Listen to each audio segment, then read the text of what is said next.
Naitwa Adam Kamanda, ni mkurugenzi wa biashara wa Past Trust, na leo tumeingia ubia na taasisi ya Stanbic Bank ambayo inafanya kazi Afrika nzima, ikiwa ni benki kubwa na inafanya vile vile duniani kwenye nchi mbalimbali.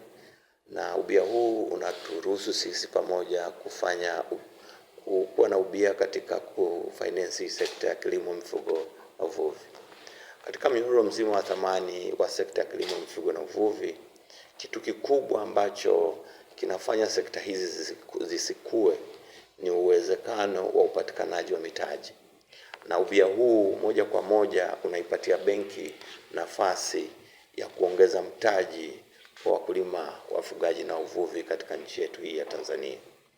Na dhamana hii tunaitoa kwa sasa ni dhamana ambayo inawalenga wakulima wadogo na wakubwa wanaojihusisha katika mnyororo mzima wa thamani katika sekta ya mifugo, uvuvi pamoja na kilimo. Dhamana hii inafanyaje kazi? Kwa miaka 26 sasa Past Trust imekuwa ikifanya kazi na wakulima, wafugaji na uvuvi katika nchi hii, na katika miaka 26 tumetoa dhamana zenye mikopo ya shilingi trilioni 2.61 mpaka sasa kwa miaka 26. Vile vile tumeweza kuwa na wanufaika wanafikia takriban milioni 4.9 ambao wamefaidika na dhamana hizi kutoka Past Trust.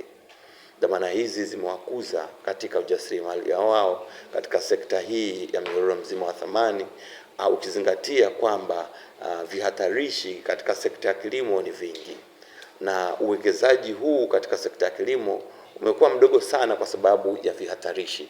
Vihatarishi hivi kikubwa kabisa ni kwanza mabadiliko ya tabia nchi, lakini vile vile uwekezaji unaowekwa katika sekta unakuwa hautoshi kwa sababu ya vihatarishi kwa vingi. Past Trust ndio nguzo ya kupunguza vihatarishi hivi katika sekta ya kilimo.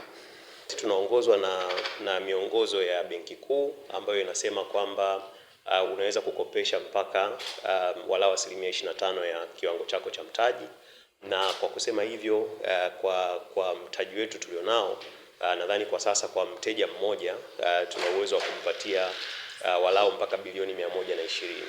Sawa.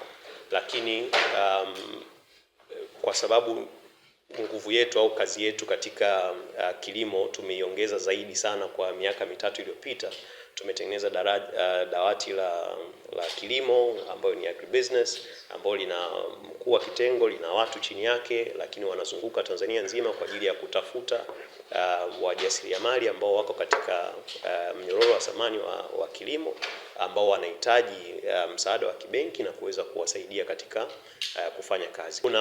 Kuna ambao watapata single digit, kuna ambao watapata riba punguzo. So kile kiwango cha kukopea cha mfanyabiashara au mjasiriamali wa kawaida ni 18% mpaka 20%. Lakini kwa kuingia tu makubaliano na PASS, tayari hicho kiwango kinaweza kupungua kutoka 18% mpaka 14%.